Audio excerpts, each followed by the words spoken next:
오늘 우리에게 주신 말씀 에스겔 24장 15절로부터 27절입니다. 저부터 시작해서 차례로 교독하겠습니다. 여호와의 말씀이 또 내게 임하여 이르시되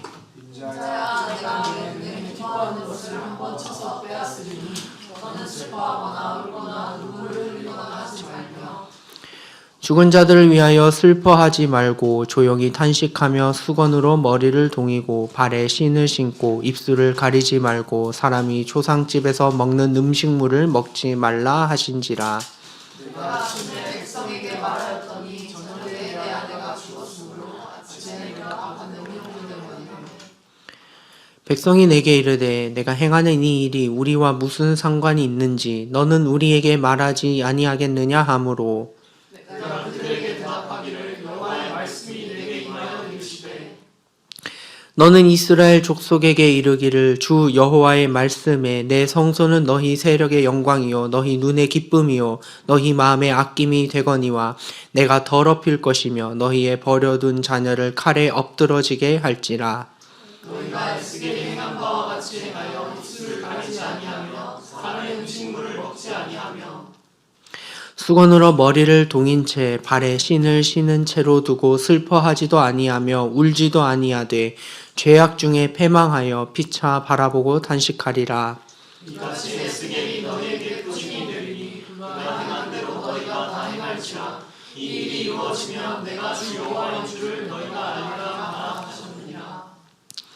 인자야 내가 그 힘과 그 즐거워하는 영광과 그 눈이 기뻐하는 것과 그 마음이 간절하게 생각하는 자녀를 데려가는 날 그날에 귀한 자가 내게 나와서 내 귀에 그 일을 들려주지 아니하겠느냐. 함께 읽겠습니다. 그날에 내 입이 열려서 도피한 자에게 말하고 다시는 잠잠하지 아니하리라. 이같이 너는 그들에게 표징이 되고 그들은 내가 여호와인 줄 알리라. 아멘. 인자야 너는 슬퍼하지 말라 라는 제목으로 전도사님 나오셔서 말씀 전해 주시겠습니다. 감사하신 주님, 오늘도 은혜로 함께해 주심에 감사합니다. 우리에게 참으로 좋은 날 주시고 아버지 따뜻한 봄을 맞이할 수 있는 또 기운도 허락하심에 감사드립니다. 오늘 주께서 우리 찬양과 입술의 기도를 드심에도 감사합니다. 아버지와 함께하는 은혜의 청년들과 우리 블루오션의 젊은 청년들이 함께하신 주님의 놀라우신 은혜에 감사드립니다. 아버지 짧은 시간 주님의 말씀을 우리가 은혜를 나눕니다.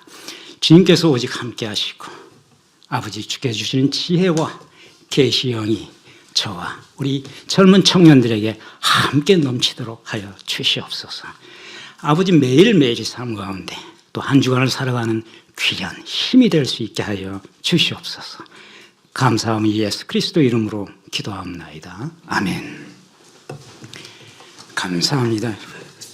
날마다 여러분들이 찬양을 같이 하고 있으면 눈물이 앞을 가리고 그런 것 같아요. 나는 너무 감사하고 그렇지만 항상 또 말씀을 하려면은 차가운 이성으로부터 마음을 차분하게 내려놓고 여러분들하고 은혜를 나눠야 되니까 너무 이 시간이 참으로 감사하고 주님께 감사합니다.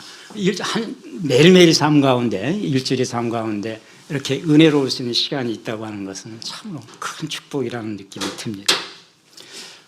오늘 여러분들 읽었지만 오늘 에스겔서 24장에 하나님께서 인자는 에스겔을 부를 때 하나님께서 하신 말이죠. 넌 슬퍼하지 말라, 울지 말라 이런 말씀을 하셨습니다. 이 말씀 하나님께서 왜 에스겔에게 슬퍼하지 말고 울지도 말라라고 말씀하셨을까?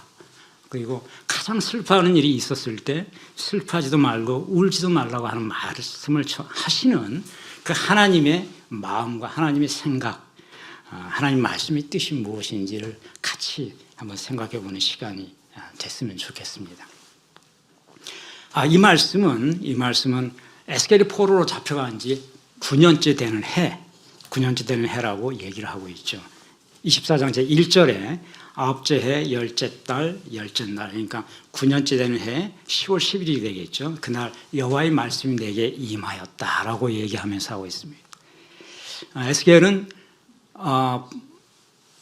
그 여호와킨 왕과 함께 느부갓네살 침공으로 왕과 귀족들이 함께 바벨론 포로 갈 때 같이 그 당시 예루살렘 제사장으로 있다가 같이 포로로 끌려가서 바벨론 성에 들어가지 못하고 바벨론 강이 지류였던 그발이라고 하는 강가에서 많은 백성들, 약 1만 명에 달하는 백성들과 함께 천막을 치고 거기서 그 농사를 짓고 살도록 하는 명령을 받았지요. 그래서 그발 강가에서 살던 중에 다섯째 되는 해, 자기가 포로로 잡혀간 지 다섯째 되는 해.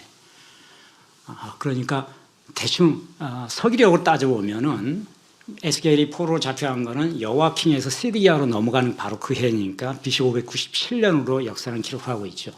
그로부터 5년째 되는 해에 하늘문이 열리고 그 강가에서 기도하던 중에 하늘문이 열리고 하늘에서 음성이 내 귀에 들림으로써 내가 말씀을 받게 되었다라고 에스겔서 1장 1절, 2절, 3절, 4절 기술하고 있죠. 오늘 말씀은 그 다음 해입니다. 9째 되는 해니까 그 다음 해가 아니고 한 4년쯤 뒤에 그발과 함께서 사역을 하고 있을 때 하나님께서 이와 같은 말씀을 주셨다고 하고 있죠. 인자야 내가 내 눈에서 가장 기뻐하는 것을 한 번 쳐서 빼앗을 것이니 너는 슬퍼하고 울거나 눈물을 흘리지 말라라고 얘기하십니다. 내 눈에서 가장 기뻐하는 것 뭘까요, 여러분? 이 본문을 읽었으니까 그것이 무엇을 의미하는지는 알겠죠. 여러분 눈에 가장 기뻐하는 것이 뭘까요? 마흐맛, 엔네이카 이렇게 이제 히브리어로 되어 있는데 마흐마드라고 하는 것은 내가 가장 소중하게 여기는 거. 히브리어 그 영어 단어는 딜라이트 기쁨이라고도 번역하기도 하고 또 한편 보배라고도 비판하는 거죠. 그래서 내 눈에 기뻐하는 거 마흐마드 엔네이카 이거는 내가 가지고 있는 가장 보배로운 것 그거를 하나님께서 내가 가져가겠다 이렇게 말씀하고 계시는 거죠. 에스겔이 가지고 있던 가장 소중한 것, 여러분이 가지고 있는 가장 소중한 것하고 같은가요? 여러분이 가장 소중하다고 생각하는 것을 뺏기게 됐을 때 얼마나 큰 슬픔에 젖어 있을까 하는 생각이 듭니다. 저는 이제 이 본문을 준비하면서 계속 보면서 묵상을 하고 리서치를 하고 이렇게 다 보면 자꾸 보게 되는데 보면서 내가 가장 소중한 것 지금 만약에 하나님께서 내가 가장 소중히 하는 이것을 가져간다면 나는 어떨까? 그럼 일단은 내가 가장 소중한 게 뭐죠 지금? 이제 그 생각이 드는 거죠. 저는 에스겔은 아니지만은 저는 에스겔과 같이 지금 현재 내가 가장 소중하게 생각할 수 있는 것은 역시 제 아내예요. 두말할 나이도 없어요. 만약에 하나님께서 제 아내를 데려갔을 때 나의 기분과 마음이 어땠을까를 생각해 보면 그 마음을 가지고 이 본문을 우리는 이제 이해를 해야 됩니다. 하나님께서는 너의 가슴속에 있는 가장 소중한 것을 내가 가져가다 필히 가져가신다고 얘기를 하시는 거예요. 근데도 불구하고 슬퍼하지 말고 울지 말고 그리고 발에 신발을 신고 머리에 수건을 동해라. 그리고 초상집처럼 음식을 하지 말라 이렇게 얘기합니다. 초상집의 음식을 먹듯이 하지 말라. 이 얘기는 애도하지 말라는 얘기잖아요. 애도의식, 장래의식을 하지 말라는 얘기죠. 왜 그러셨을까 하는 걸 이제 우리가 탐구해 보는 건데 우리 젊은 여러분들은 가장 소중한 것이 이제 제가 생각하는 것과 다를 수 있어요. 그죠? 아직 결혼도 안 하실 테니까. 당연히 다르겠죠. 근데 어찌됐든 여러분이 가슴속에서 가장 소중하다고 하는 것을 하나님께서 좀 가져가시겠다고 얘기를 하고 계세요. 그거를 예언으로 미리 알려주시고 계시는 거죠. 에스겔에게 왜 그렇게 해야 됐을까 하는 것도 우리가 이제 생각해 보게 될 텐데 사실은 뒤에 말씀드리겠지만 하나님 스스로가 내가 가장 소중한 것을 내가 무너뜨리겠다는 얘기를 하고 계시는 겁니다. 가져간다. 자기가 가장 소중하게 생각했던 것. 그거를 지금 비유해서 에스겔에 얘기하는 거죠. 근데 내가 백성들에게도 전해야 되는데 그 마음, 내가 가장 소중하겠다 생각했던 걸로 부서뜨리고 무너뜨리고 하는 그 마음을 과연 알겠느냐? 그러면은 에스겔은 네가 가장 소중한 거, 내 아내일 텐데 그 당시 결혼했으면 그러겠죠. 그걸 내가 가져가는데 너는 어마어마한 슬픔과 충격에 빠지겠죠. 근데도 불구하고 슬퍼하지 말고 절대 울지 말라라는 얘기를 하십니다.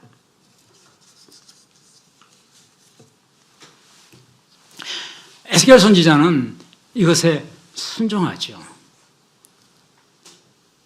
왜냐하면 하나님께서는 에스겔 선지자가 에스겔이 그의 아내를 죽었을 때 그가 감정이 일어나지 않을 것이다라고 생각하고 있는 거 아니에요. 그의 감정을 억제하겠다고 지금 말씀하시는 게 아니에요.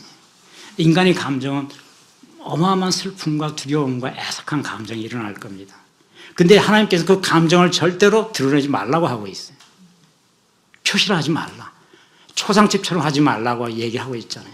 발에 신을 동이라는 얘기는, 신을 싫어하는 얘기는 밖에 외출을 하면 나가서 움직이는 보통 사람처럼 해야 되고, 머리에 수건을 매기니까 일하러 나간 사람처럼 해야 되고, 초상집처럼 음식 만들어 먹지 말고 다른 초상집 음식 먹지 말라. 일체의 애도 행위를 하지 말라고 그러죠. 또 슬퍼하거나 울지 말라. 감정이 일어남에도 불구하고 그 슬픔과 눈물을 짓지 말라라고 명령을 하십니다. 이건 하나님 명령이에요. 모든 사람한테 이렇게 명령하는 건 아니에요. 에스겔을 택했기 때문에 하나님께서 내가 너를 택해서 지금부터 내 말을 대언하라고 하기 때문에 택한 자에게는 그 순종 외에는 아무것도 없습니다. 하나님께서 택했기 때문에 그 감정이 일어나도 그 감정 표현을 해서는 안 된다는 거죠. 그 말씀을, 하나님 전하는 말씀을 절대로 왜곡하지 말라는 얘기입니다. 이제 하나님께서 얘기를 할 텐데 감정이 일어나게 되면은 그 말씀이 왜곡이 되는 거죠. 하나님께서 무엇 때문에 그와 같이 하는 것인지를 이제 우리는 그걸 탐구하게 되는 건데, 너의 감정으로 인해 가지고 하나님께서 왜 이와 같이 하는 건지를 깨닫지 못하게 되고, 따라서 네가 백성들한테 제사장으로 사역을 하고 있잖아요. 지금 그발 강가에 난민촌이잖아요. 거기서 난민촌, 난민을 갖고 농사 짓고, 농사 짓는 사람들한테는 지금 말씀을 전하는 사역을 에스겔은 하고 있는 상황이에요. 그 사람들한테 말씀을 전하고 그 사람들에게 제사장으로서의 지금 사역을 함에 있어서 하나님이 뜻과 말씀을 선포하는 것이 너의 감정과 너의 기분과 네가 가지고 있는 이해로서 전하는 것이 아니다라고 하는 얘기를 하고 있는 거죠. 그렇기 때문에 슬퍼하고 감정 표현하지 말라는 얘기를 하십니다. 그러니까 백성들이 이제 24장에 보면은 24장에 하나님께서 내 눈에 기뻐한 것을 뺏치겠다고 얘기를 하고 나니까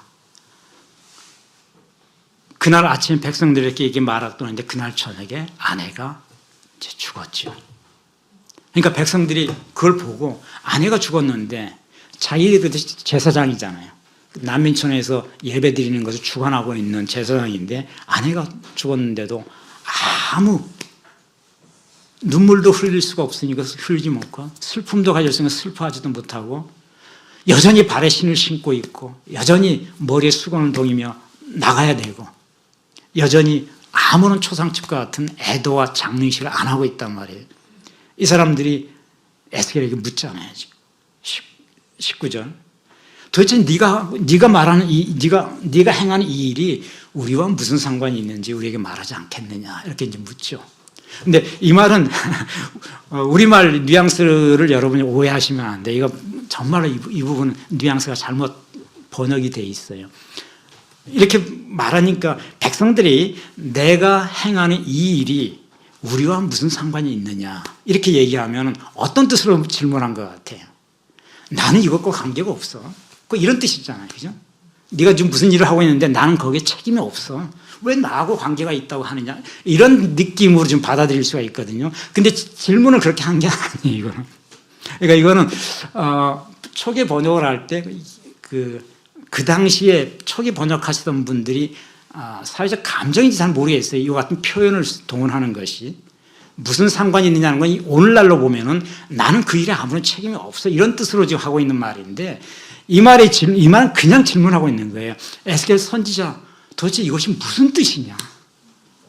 히브리어에 마 알헤라누 이렇게 되어 있어요. 마 what 알헤 these things 이와 같은 것들 지금 네가 말하고 있는 이와 같은 것들이 라누 우리에게 what is it? 도대체 무슨 말이냐? 난 이해를 못 하겠다는 거야. 너 지금 상을 당했는데 슬퍼하지도 않고 눈물 흘리지도 않고 발에 신발을 신고 있고 머리에 수건을 동여매고 있다. 곧 일하러 나갈 사람처럼. 그리고 초상집 음식도 안 하고 있고 먹지도 않고 있다.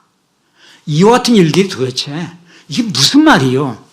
무슨 일이 있었어? 이렇게 묻고 있는 거예요. 근데 완전 표현이 우리와 무슨 상관이 있느냐 그러니까 처음에 잘못 읽으면은 나는 이 일에 책임이 없어. 이런 뜻으로 백성들이 지금 질문하고 있는 걸로 오해를 하고 있는데 그렇지는 않다. 그냥 물어보고 있는 거예요, 도대체. 하나님 선지자니까 하나님 뭐라고 말씀하신 것 같은데 도대체 무슨 말이냐 우리 이해를 못하겠다. 이제 설명 좀 해주시오. 이렇게 얘기를 하는 거거든요. 그러니까 하나님께서 이제 에스겔을 통해서 이렇게 설명을 하고 계시는 장면이 이제 그 다음 장면이죠. 하나님께서 이렇게 얘기를 하십니다. 일단 21절에 보니까 성전이 너희 눈의 기쁨이요 너희 마음이 아낌이 되거니와 내가 하나님께 내가 그것을 더럽힐 것이다. 너희 버려둔 자녀들이 칼에다 엎드려질까지 죽는다는 얘기죠. 이렇게 21절에서 먼저 얘기를 해요. 이거는 성전이 무너지고 파괴될 것을 얘기하는 거죠.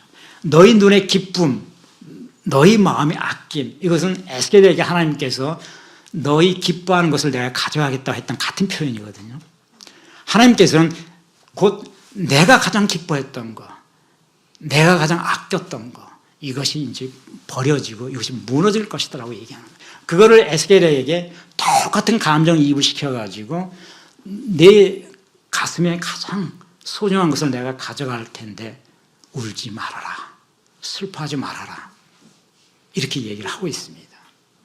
하나님께서 너희 눈의 기쁨에 너희 마음에 아낌이 되는 이와 같은 것도 하나님께는 이것이 무엇이었을까요? 그 당시의 백성들의 기준에서는 예루살렘 성전입니다. 그죠? 왜냐하면 하나님이 예루살렘 성전에 계셨기 때문에. 솔로몬 성전이죠. 그때 이 시기에는 솔로몬 성전이 아직 파괴되지 않고 여전히 있던 시기였고 솔로몬 성전의 지성소 안에 언약궤가 있고 하나님은 언약궤 안에 언약궤 위에 천사 위에 임재하고 계시다. 이것이 그들의 믿음이고 우리 구약 성경은 그래서 예루살렘 성전에서 예배를 해야 되는 것으로 되어 있죠. 이때만 해도 하나님께서는 분명히 성전에 계셨다고 하고 있습니다. 그래서 내가 있지 아니한 곳에서 제사 지내는 것을 우상에게 제사를 지내는 걸 얘기했죠. 그래서 여로보암이 유다의 10지파와 함께 새로 나라를 건설해서 남쪽의 예루살렘이 아닌 북이스라엘이라고 하면서 수도를 세겜에 정하고 제일 먼저 했던 일이 백성들이 하나님께 예배를 하러 가는데 예루살렘 성전으로 가게 되는데 그러면은 나라를 갈라놨는데 이 백성들이 유다로 동화될까 봐 그걸 못하기 위해서 새로 성전을 산당을 지었다고 했잖아요. 그래서 단에다가 하나를 짓고 예루살렘 가까이에 베델에다가 하나의 제단을 지었다. 그런데 그 제단에는 언약궤가 있을 수가 없죠. 그러니까 여로보암이 꾀를 낸 게 예루살렘에는 언약궤가 있지만은 거기 뭐 하나님이 있겠어. 우리가 금송아지 2개를 만들어 가지고 하나는 단에다 놓고 하나는 베델에다 놓고 이 금송아지를 하나님이라고 생각하고 우리가 여기서 제사를 지내면 되지 않느냐 이렇게 했죠. 그리고 또 제사장이 없다 그랬잖아요. 왜냐하면 레위인들 예루살렘 성전에 레위인들이 제사를 지내게 돼 있고 성전 관리는 레위인이 하게 돼 있으니까. 근데 여로보암은 레위인이 없으니까 어떻게 해? 그냥 너희들 가운데 사람들 가운데서 내가 지금 단하고 베델에다 성전을 지었고 이곳에 금송아지 갖다 놨으니까 여기서 예루살렘에서 해당하는 것과 똑같은 성전 의식을 가지고 제사를 지낼 수 있겠는 사람을 뽑았죠. 일반 백성 가운데. 하나님께서는 오직 레위인만이 하나님의 제사를 지낼 수 있도록 했는데 일반 백성들을 뽑아가지고 단과 베델에 제사장으로 임명을 한 거죠. 본인이. 이것을 하나님께서는 여로보암의 죄 이렇게 얘기를 했다고 하고 있죠. 그러므로 하나님께서 가장 당시에 소중하고 가장 기쁘게 생각했던 것은 내가 임재하고 있는 언약궤가 있는 바로 그 예루살렘 성전이었다는 거죠. 근데 그 성전을 하나님께서 직접 부셔버리고 무너뜨려 버릴 것이다 라고 얘기하고 있는 겁니다. 그것이 에스겔의 가장 소중한 아내가 죽는 것과 지금 똑같은 형식으로 비유를 하고 계시는 거죠. 그런데 하나님께서 에스겔에게 성전이 무너지고 부서지는데 불구하고 나도 울지 않는다, 나도 슬퍼할 수 없다고 하는 걸 똑같이 에스겔에게 얘기합니다. 내가 기뻐하는 것이 내게서 제거된다 할지라도 슬퍼하거나 울지 말라, 이렇게 얘기하시는 거죠. 입술을 가리지도 말며 사람이 주는 음식물을 먹지 말고 수건을 머리를 동인 채로 슬퍼하거나 울지 말고 죄악적에 패망하여 피차 바라보고 탄식할 것을 바라보라, 이렇게 얘기합니다. 에스겔서 22장 23절에 있죠. 이 말씀은 그와 같은 상황이 이제 도래할 것이다. 그런데 슬퍼하거나 에스겔에게 슬퍼하거나 눈물 흘리지 말라는 것은 유다의 백성들이 슬퍼할 수도 없고 눈물 질 수도 없는 상황이 발생할 것이라는 거죠. 그러면서 그들은 오로지 그냥 멍하니 쳐다보면서 어떻게 이런 일이, 어떻게 이런 일이, 어떻게 이런 일이 하며 탄식만 하게 될 것이다. 그거를 지금 예표로 백성들에게 얘기를 하라고 얘기를 하고 있는 겁니다. 어떻게 이런 일이 있었을까요? 어떻게 이런 일이 또 가능했을까요? 이 말씀은 에스겔서 지금 그 에스겔의 아내를 그 하나님께서 데려가시는 이 비유는 에스겔 선지자가 포로로 잡혀간 지 9년째라고 그랬죠. 아까 24장 1절에. 이 말씀은 예루살렘 포위가 시작되는 시점에서 하나님께서 에스겔에게 주었죠. 에스겔은 지금 몸은 그발강가라고 하는 바벨론강 지류의 남일과 함께 있습니다. 근데 이 말씀을 받은 시점은 9째 해 10째 달이라고 얘기하고 있죠. 근데 바벨론이 예루살렘을 포위 작전을 시작한 것이 바로 이 시점이에요. 느부갓네살이 대군을 이끌고 유다로 침공하죠. 그 시점이 바로 이 시점입니다. 약 3년간의 행군과 예루살렘 성 주변에서 2년간 예루살렘을 포기하고 있다가 포로로 잡혀간 12째 해에 예루살렘 성을 함락을 하죠. 역사에 발생했던 것과 똑같이 얘기를 하시는 거죠. 하나님께서 느부갓네살이 아람이 군대와 함께 대군을 이끌고 지금 바벨론을 출발하는 이 시점에, 그래서 그들이 유다 땅을 점령하기까지 3년의 시간이 걸립니다. 예루살렘을 완전히 정복할 때까지. 지금 바벨론에서 출발하고 이 시점에 그발강가에 있는 에스겔에게 이 말씀을 주시고 있어요.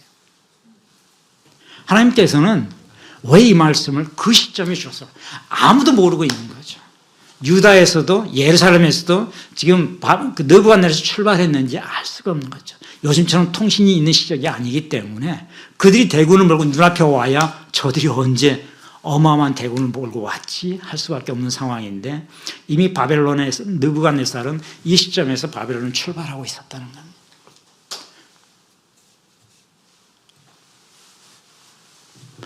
하나님께서 이제 왜 슬퍼하고 눈물 짓지 말라고 하셨을까? 그 이야기를 한번 이제 우리가 판단하고 생각해 볼 필요가 있습니다.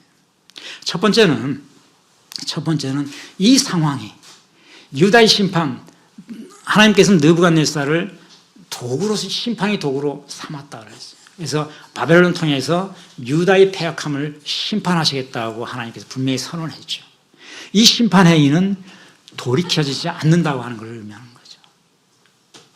돌이킬 수 있다고 한다면 슬퍼할 수 있다는 거죠.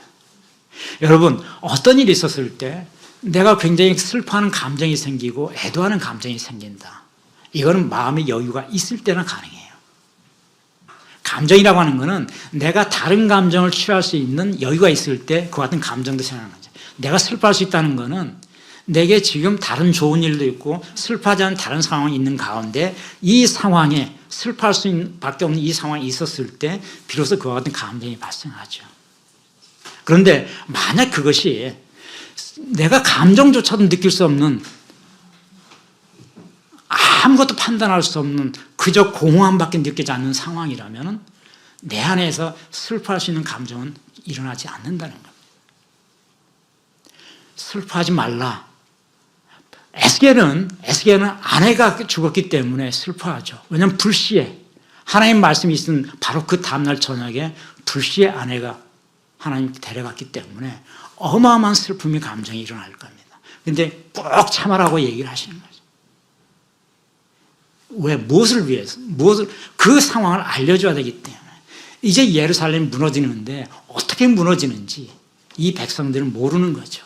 그발 강가에 난민으로 와 있는 딱 1만 명의 유대인 포로들은 예루살렘 무너지기 전에 포로로 잡혀왔지만은 그들이 포로로 잡혀온 지 11년째 되는 해 예루살렘은 완전히 무너지죠. 어떻게 무너지는지는 알 수가 없어요. 예루살렘에 남아있는 사람들은 알겠지만. 그런데 이 상황이 돌이킬 수 있는 상황이 아니다라고 하는 것이, 하나님의 심판은 돌아가지 않는다. 하나님이 이미 수차례에 걸쳐서 선지자를 통해 가지고 회개하도록 요청을 해왔다. 유대인들에게, 유다 백성들에게. 그런데 그들이 끊임없이 회개하지 않았다. 심지어는 지금 느부갓네살의 마지막 침공인데, 느부갓네살은 이 이전에 2번에 걸친 침공이 있었다고 했죠. 하나님 다 알려주셨어요. 첫 번째 침공이 있었을 때는 여호와킴 때, 그때 다니엘이 잡혀갔다 했잖아요. 다니엘 어린 자녀들이. 그리고 두 번째 침공 때 바로 에스겔, 이 에스겔 선지자가 유다의 귀족들과 함께 잡아가는 시점. 이때는 여호와킴 때라고 했죠. 이 원인은, 바벨론이 침공했던 이 원인은 전부 뭐에 기인하냐면, 정치적으로는, 영적으로는 유다의 부패와 폐역이었지만 정치적으로는 그 당시 패권을 잡고 있는 바벨론에 대해서 유다가 계속 반역을 하고 있었어요. 근데 묘한 거는 바벨론하고는 조공 협정을 맺은 상태에서 다시 바로 옆에 있는 이집트에 가가지고 군사를 지원해달라라고 요청을 하고 있는 상황이에요. 근데 그것이 바벨론은 저 멀리 떨어져 있잖아요. 1500km부터 떨어져 있는 시점이고, 애굽은 바로 예루살렘 옆에 있는 거죠. 신사협정을 맺고 조공을 맺기로 은 300달란트와 금 30달란트를 매년 제공하겠다고 느부갓네살이 협정을 맺고 돌아갔는데 불구하고 딱 돌아간 다음에 이집트에 가가지고 군사 좀 빌려줘. 저들은 돌아가서 이제 안 올 거야 하면서 하고 있다는 거죠. 2번에 걸쳐서 여호와킴이 그랬고 여호와킨이 또 그랬다. 그래서 근데 이것이 예루살렘 땅에 남겨놓은 바벨론의 관리들에 의해 가지고 느부갓네살의 귀에 들어가죠. 그래서 느부갓네살이 배신을 이유로, 유다의 배신을 이유로 침공하는 겁니다. 지금 마지막 침공, 에스겔이 환상을 보고 있는 9째 해, 이때는 마지막 침공, 3차 침공, 이때도 똑같아요. 이때도 시드기야인데, 시드기야는 바벨론이 심어놓고 난 왕이죠. 여호와킨을 데리고 가면서 바벨론, 여호와킨의 숙부, 그러면서 여호와킴의 동생이었던 요시야의 셋째 아들이었던 시드기야를 왕으로 앉혀놓고 이제는 바벨론에 협조하고 바벨론 말을 잘 들어라 하고 갔는데 불구하고 느부갓네살이 완전히 돌아오고 나니까 또다시 시드기야가 반역을 또 합니다. 다시 애굽에 가가지고 군사 좀 빌려달라고. 그것이 세 번째로 느부갓네살 귀에 들어가죠. 그래서 출병하는 이 시점에는 이제 느부갓네살은 유다를 완전히 없애버리겠다고 하고 세 번째 출병한 거죠. 이 시점에 하나님께서 에스겔에게 지금 보여주면서, 그다음에 예레미야 선지자에게는 제발 애굽에 손을 벌리지 말라는 애언을 수차에 걸쳐서 하게 하죠. 애굽은 상한 갈대와 같아가지고 결코 너희들을 보호하지 못한다. 하나님께서 바벨론에게 항복하고 바벨론의 말을 들으라고 지금, 바벨론은 하나님께서 도구로 쓰기 위해서 지금 택한 나라다. 하나님의 역사를 이 땅에 이루기 위해서 일단 그들을 도구로 쓰기로 했다. 그런데 자꾸 반역을 하게 되면은, 반역하라고 이집트의 손을 빌려가지고 바벨론을 반역하는 것은 하나님 뜻과 어긋나다라고 하면서 예레미야 선지자가 시드기야한테 계속 얘기를 하고 있어요. 그 선지자 예레미야를 시드기야는 예루살렘 성전에 감옥을 만들어가지고 거기다 가둬버리죠. 그리고 예레미야를 가둬버리고 자기들은 다른 거짓 선지자를 애굽으로 보내죠. 가서 군대 좀 보내게 해달라고. 예루살렘을 지켜달라고, 바벨론으로부터. 예레미야는 그것이 아무런 의미가 없다. 그들은 지킬 힘이 없다고 하는 것을 얘기하면서 오직 하나님께서 지금 말씀하신다. 지금은 바벨론에 협조하라고. 지금은. 그래야만 나라가 무너지지 않는다. 그리고 너희들이 하나님께 돌아오라. 이 두 가지를 예레미야가 끝없이 얘기하는데도 지키지 않았다. 그래서 하나님께서는 이제 더 이상의 기회는 없다라고 하는 심판이 소위 불가역성이라고 하죠. 학자들은 이거를 돌이킬 수 없는 심판, 마지막 심판인 거죠. 느부갓네살이 이때 출병을 하죠. 그리고 느부갓네살 출병할 때 역사 속에서는 소위 유다의 주변 국가에 있는 아람과 많은 국가의 병력들을 전부 모아가지고 옵니다. 유다가 어떻게 할 방법이 없어요. 애굽은 병력을 몰고 도와주나요? 모르세요 하고 있죠. 하나님께서 이걸 알려주시는 거죠. 그리고 하나님 두 번째로 얘기를 합니다. 왜 슬퍼하지 말라고 하는가? 그 성전에 내가 이미 떠났다고 얘기를 하시는 거예요. 예루살렘 성전이 무너지는 것은 내게 가장 가슴 아픈 것이지만은 내가 더 이상 있지 않다라고 하는 것을 얘기합니다. 성전은 하나님의 임재를 상징하는 거, 구약에서는. 그러니까 그 예루살렘 성전 안에는, 솔로몬 성전 안에는 여전히 언약궤가 있었고 언약궤의 그룹 위에 하나님께서 임재하고 있다고 하셨어요. 그런데 하나님께서 에스겔에게 얘기해 줍니다. 내가 더 이상 그곳에 있지 않다. 어디서 얘기를 하죠? 에스겔서 지금 우리 24장 하고 있는데요. 에스겔서 8장, 9장, 10장, 11장에 4개의 장에 걸쳐서 하나님께서 내가 그것을 떠났다라고 하는 것을 얘기하면서 떠나는 장면을 그대로 보여주시고 계셔요. 어떻게 떠나고 있는지.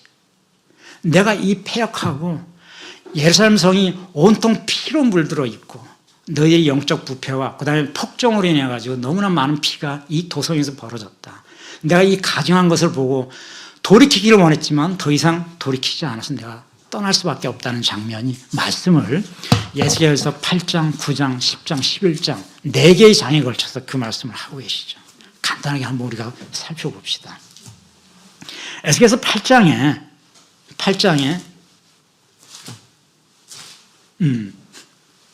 2절에 8장 2절은 지금 에스겔이 그발 강가에서 유다 장로들하고 지금 기도를 하고 있어요. 근데 하나님께서 에스겔이 머리를 잡아서 그의 영을 데리고 지금 예루살렘으로 가고 있습니다. 소위 말하는 그 환상을 보고 있는 거예요. 장로들과 기도하는 가운데 2절에 내가 보니 불같은 형상이 있더라. 허리 아래의 모양은 불 같고 허리 위에는 광채가 나서 단새 같은데 그가 손 같은 것을 펴서 내 머리를 한 모습을 집으며 주의 영이 나를 끌어 천지 사이로 옮기더니 하나님의 환상 가운데 나를 어디로? 예루살렘 성전의 안뜰로 데려갔다는 거예요. 지금 그발 강가에서 1000km 떨어져 있는 바벨론에 있는 그발 강가의 남들 이때는 유다의 장로들과 같이 포로로운 유다 장로가 기도하고 있는 도중에 하나님께서 내 영을 끌고 예루살렘 성전으로 끌고 갔다라고 환상을 보고 있는 거죠. 지금 영적 체험을 하고 있는 겁니다. 에스겔이. 그러면서 거기서 하나님의 영이 어떻게 떠나는지를 보여주고 계시는 거예요. 8장 2절, 3절, 4절에 갔더니 어떻게 되어 있어요? 예루살렘 성 안뜰에 들어가는 북향한 문에 이르시니 거기에는 뭐가 있더라? 질투의 우상이 있더라. 이렇게 얘기합니다.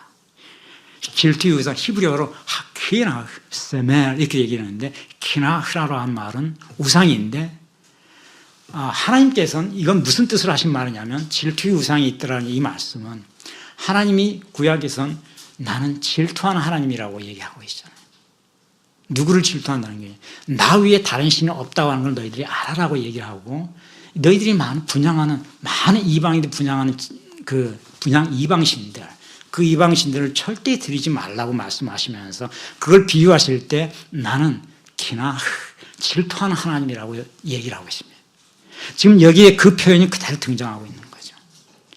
하나님 대신에 우상이 있더라. 세멜라고는 우상이 있더라라고 얘기를 하고 계십니다.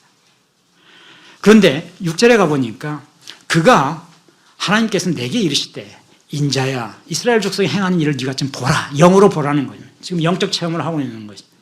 그발 강가에 몸은 있고 기도하고 있는 주지만 그 영을 끌고 예루살렘까지 가서 성 안에 가서 지금 눈으로 보게 하는 겁니다.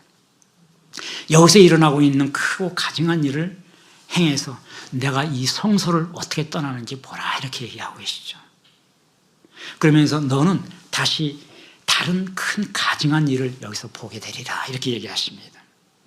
여기서 가증한 일이라고 하는 것은 8장, 9장, 10절을 상세히 설명하고 있는데 간단히 그거를 우리가 다시 그 말씀 제목으로 하게 되면 보겠지만 간단히 얘기하게 되면 70장로들이 우상 앞에서 분향을 하고 있어요. 예루살렘 성에서. 예루살렘 성전 안에 장로들이 성전 안에서 하나님 성소가 있는데 그 옆에 우상들을 쫙 동물의 형상이랑 다 벽에다 그려놓고 그 앞에서 분향하고 있는 장면을 보여주고 있어요. 에스겔은 지금 영으로 보고 있습니다. 그 장면을. 그 1000km 떨어져 있는 그발강에서. 그 다음에 성전에 있는 여인들이 소위 남무스를 위해서 애곡을 하고 있다. 곡을 하고 있다는 거죠. 하나님 제일 싫어하는 게 곡하는 거라고. 곡이라고 하는 거, 통곡, 장례 치는 데서 막 애곡하는, 그건 하나님 너무 싫어하는 거예요. 그건 우상을 부르는 것이기 때문에 애곡하지 말라고 항상 하는 거거든요. 근데 여자들이 거기서 더군다나 그 애곡을 하는 것이 담무스를 위해 하고 있다. 담무스는 메소포타미아의 풍요와 다산을 상징하는 여신들입니다. 우상들이죠. 그 여신을 불러들이면서 곡을 하고 있다는 거예요. 그 다음에 25명이나 되는 장로들이 성전 안에서 뭘 하고 있느냐?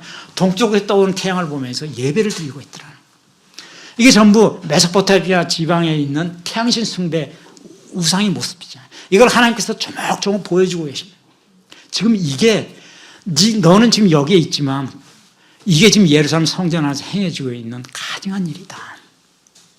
거기에 지성소에 내가 있는데 그 지성소 주변으로 우상들을 갖다 놓고 지성소를 관리한다고 하는 장로들과 제사장과 관련 여인들이 지금 하고 있는 짓을 보라 이런 얘기를 하고 계십니다. 9장에서 그런 얘기를 하죠. 하나님께서 예수에게 이르시되 이스라엘과 유다 족속의 죄악이 심히 중하고 그 땅에 너무나 피가 가득하다. 그리고 그 예루살렘 성읍에 불법이 찼다.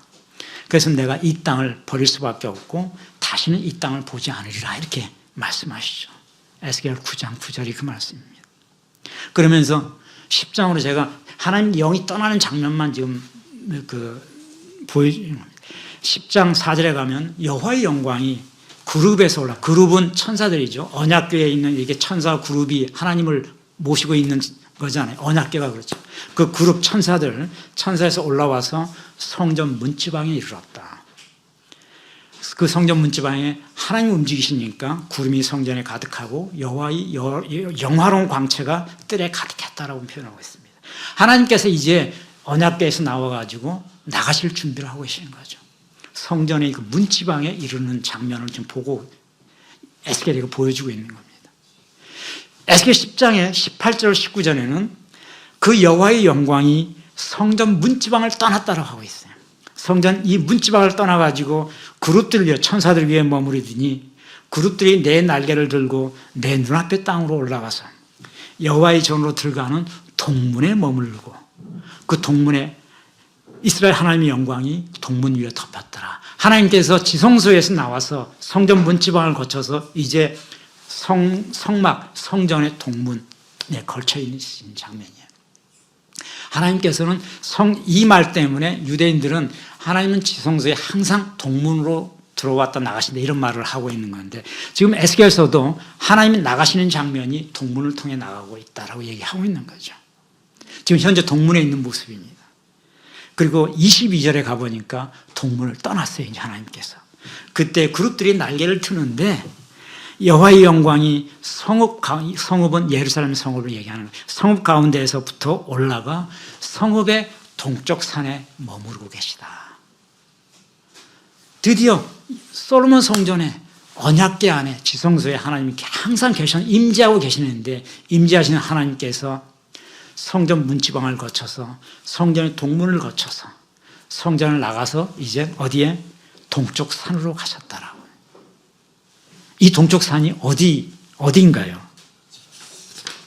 에스겔서에는 이 동쪽 산이 어디라고 표현하고 있지는 않아요. 성경에는 이 동쪽 산이 어느 산이다라고 표현하고 있는 성경은 없습니다.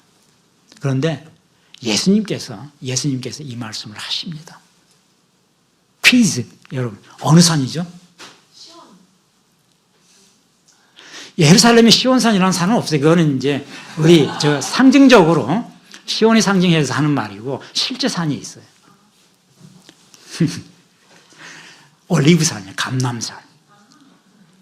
이건 예수님께서 성경에는 이 산이 지금 에스겔에 있는 이 산 동쪽 산에 하나님께서 머무르시다 여기까지만 딱 표시되어 있는데 이 산이 감람산이라고 하는 거.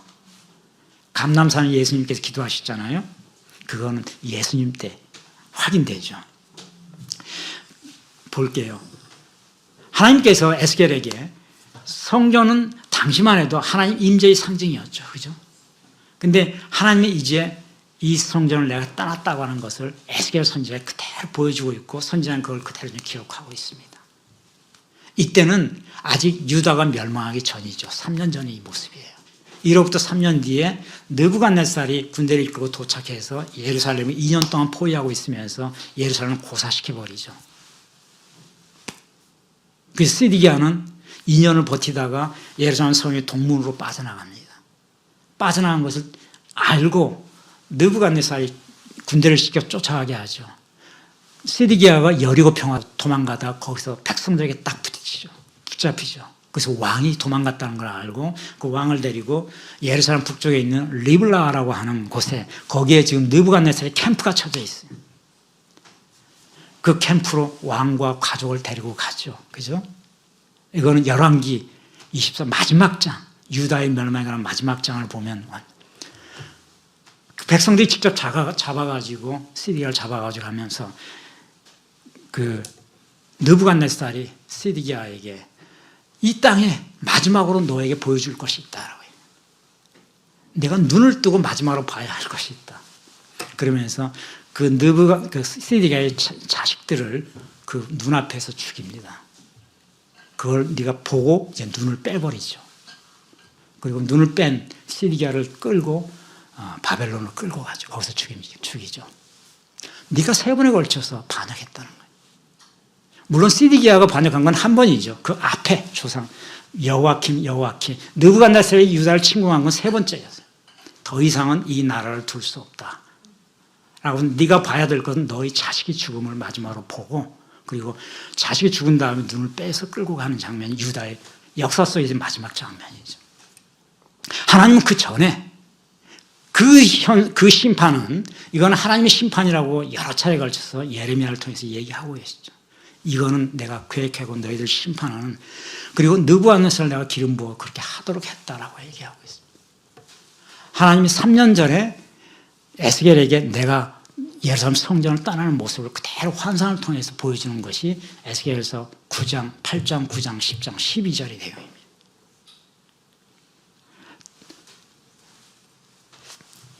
그리고 하나님께서는 그 성전을 떠나서 다시는 그 성전으로 돌아가지 않으시죠. 이제.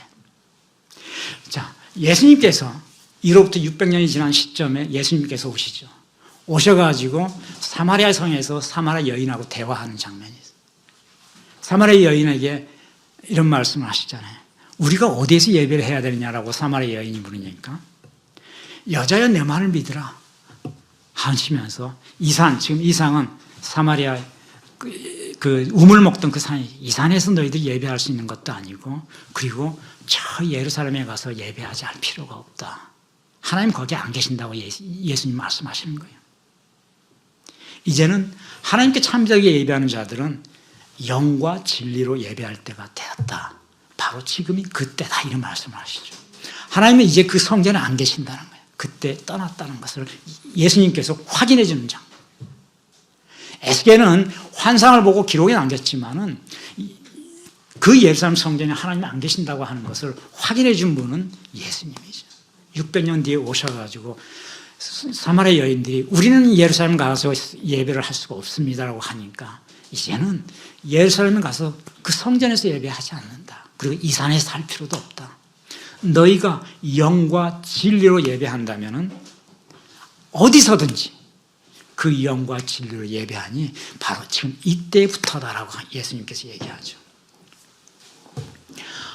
사도 바울은 로마서 12장에 보면 너희 몸을 거룩한 산 제물로 드려라. 이것은 너희가 드릴 영적 예배다라고 얘기하셨습니다. 예수님의 그 말씀은 영과 진리로 예배를 하라는 취지잖아요. 그러면서 고린도전서 12장에 보면 너희 안에 하나님께로 받던 성령이 전이 있다. 내가 성령을 받아들이면 성령이 내 안에 있으면 바로 이것이 하나님이 계시는 이 안에 성령이 전이다. 하나님 특징은 어디 있는 것이냐. 내 마음이 예수 그리스도의 은혜를 받아들임으로 해서 예수께서 성령을 초청해서 그 성령이 내 안에 있으면 이 내 안에 있는 성령으로 영적 예배를 드리면 그것이 하나님이 받으시는 예배다라고 바울은 얘기하고 있는 겁니다.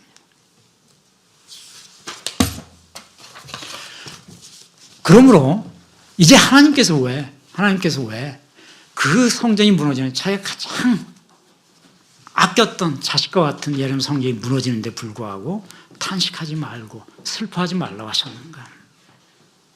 에스겔서 24장 23절에 너희가 죄악 중에 패망하여 피차 바라보고 탄식하고 있을 것이다 이렇게 얘기합니다. 슬퍼하는 사람도 없고 백성들이 예루살렘 성이 무너지고 불타고 하는 것을 보면서 공허함 가운데 아무것도 의식 없이 그냥 바라보면서 멍하니 어찌하여 이런 일이 하고 탄식만 하고 있을 것이다. 그 감정조차 일어나지 않을 것이다 라고 얘기하고 있는 겁니다. 그래서 에스겔에게 절대 슬퍼하고 눈물 짓는 감정을 보이지 말라. 유다가 그렇게 될 것이다 라는 얘기를 하신 거죠. 하나님께서 진정으로 슬퍼하시는 것은 하나님이 떠난 성전, 그 성전이 무너지는 것이 하나님이 슬프다는 것이 아니었다는 거죠. 하나님이 슬퍼했던 것은 성전이 무너져서 슬픈 것이 아니고 나를 떠난 백성으로 인해서 나는 슬펐다라는 것이죠. 그러니 성전이 3년 뒤에 느부갓네살의 침공으로 완전히 예루살렘이 망하고 부서졌지만은 하나님은 그것으로 인해서 슬픔을 전혀 느끼지 않는다는 거예요. 내가 있지 않은 그 성전이 무너지는 것이 도대체 무슨 슬퍼할 일이냐. 나는 내가 택한 이 백성들이 그 전에 그 폐악과 불법과 그 온 도성의 피가 가득한 그 폭정으로 인해 가지고 예루살렘 성읍을 더럽혔던 거. 그래서 내가 도저히 이들을 심판하지 않으면 안 될 상황이 이르렀고 회개할 기회를 주었지만 선지자들을 계속 보내서 이사야를 보냈고 예레미야를 보내고 계속 보냈지만 회개하지 않고 더 이상 기회가 없어서 내가 아수르를 기름 부어서 이스라엘을 망하게 했고 느부갓네살을 기름 부어가서 그가 내 말을 들어서 유다를 치게 했다. 이미 심판을 결정한 이상에 도대체 뭐가 슬퍼하겠냐. 내가 진정으로 슬펐던 것은 이 성전이 무너져서가 아니고 나를 떠난 이 백성들, 그럼에도 불구하고 회개하지 않는 이 백성들이 나를 슬프게 했다고 하는 것을 주님 하나님께서 에스겔 선지자에게 알려주신 겁니다. 그러므로 내가 가장 슬퍼하는 내 아내 기뻐하는 거, 아내가 죽었다는 것이 슬퍼하는 건 내가 알지만 너는 내 선지자 아니냐. 내가 하는 대로 그 감정을 드러내지 말고 절대 표를 내지 말고 그리고 초상집과 같이 애곡하지 말고 그냥 평소처럼 수건을 머리에 동여서 나가고 들어오고 발에 신발을 신고 그래서 저 사람이 부인이 죽었는데 왜 저러고 있지? 평소와 똑같지? 하나님이 그렇다는 거예요. 하나님이 성전이 무너져도 나는 전혀 그것이 슬프지 않다고 하는 것을 보여주라는 것이. 에스겔은 선지자는 하나님의 말씀의 표징이었기 때문에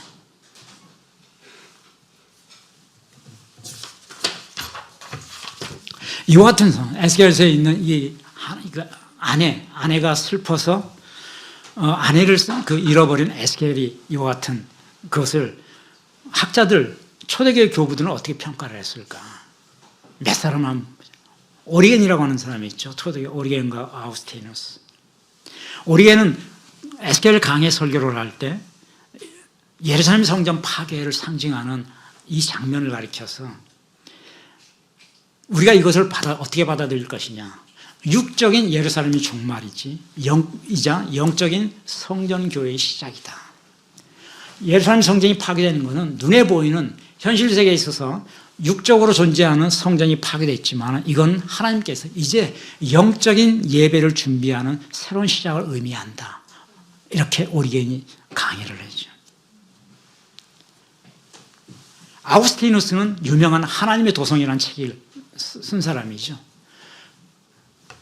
고트족의 침입으로 로마가 침략을 받은 로마가 불에 타고 있었던 서기 5세기 초에 아우구스티누스는 히포에서 대주교로 있었는데 히포가 반달족의 침입으로 지중해를 건넌 반달족의 침입으로 곧 넘어갈 지경이 있었죠. 많은 사람들이 어거스틴에 가가지고 주여, 아니 당신 주교 우리가 이렇게 하나님을 예배하고 이렇게 당신 말씀처럼 이렇게 예배하고 있는데 어찌하여 외적이 침입해가지고 로마를 멸망시키고 지금 히포에 반달족이 들어와서 모두가 파괴되고 있다. 어떻게 이런 일이 일어날 수 있는가? 우리 이런 얘기를 설교를 해달라고 요청하고 있어요. 어거스틴이 거의 마지막 때입니다. 어거스틴은 이 무렵에 죽었는데 마지막 때 이거를 설명하고 이걸 설명하기 위해서 하나님의 도성이라는 책을 썼죠. 우리가 가지고 있는 도성에는 두 가지가 있다.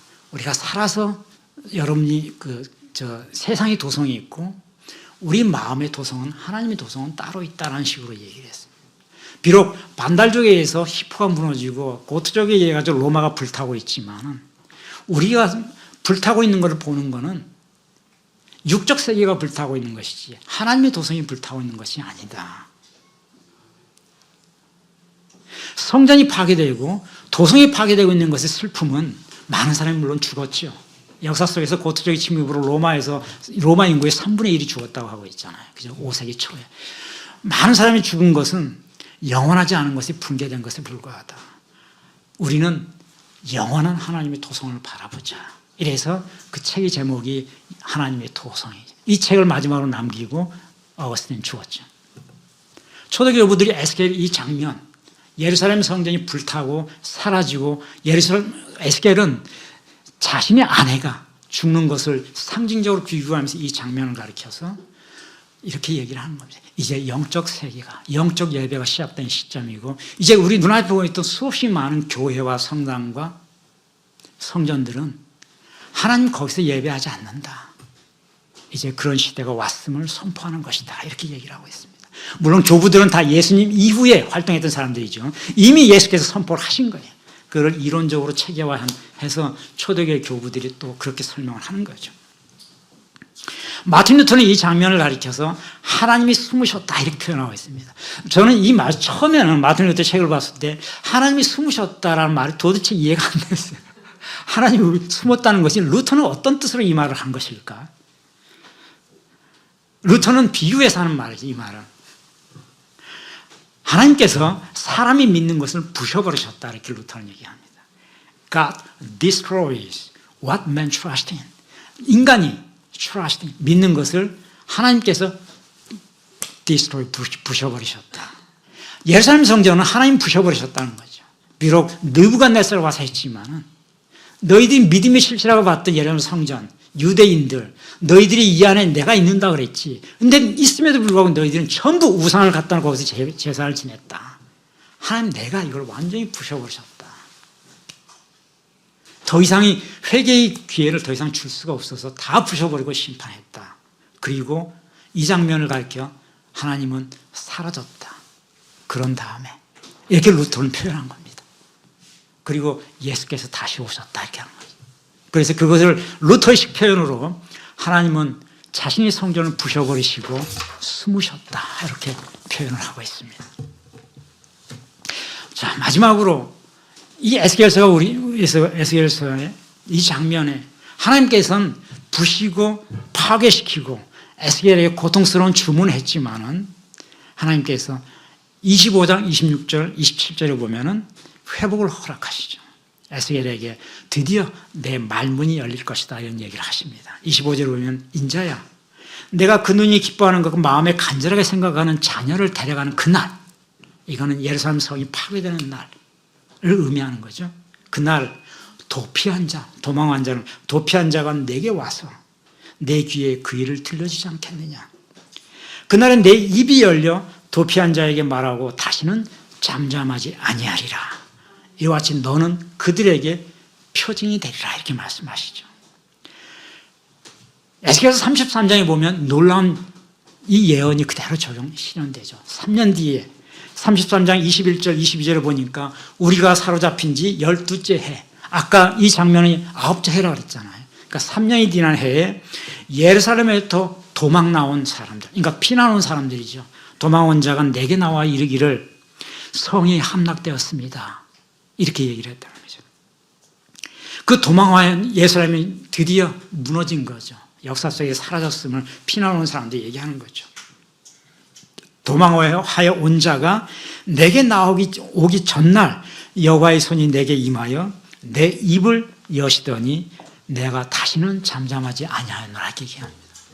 그 도피한 자가 와가지고 에스겔에게 예루살렘 성이 함락됐습니다. 이제 더 이상 유다는 없습니다라고 말한 그날 에스겔은 입이 터졌다는 겁니다. 하나님께서 그의 입을 열으셨던 거죠. 이 말씀이 상징하는 거는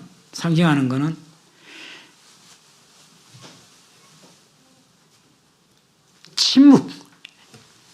지금 에스겔은 그때까지 하나님의 개혁을, 하나님 말씀을 전파하긴 했지만 입으로는 전파를 못했어요. 사역을 했지만. 그런데 하나님 드디어 선포를 허락하시는 거예요. 예루살렘이 멸망하는 그 순간, 도피한 자로부터 그 이야기를 듣는 순간 입이 열렸다. 이제부터는 말씀을 선포하라고 하시는 거죠. 에스겔의 침묵은 예루살렘 멸망과 동시에 끝났다는 거죠.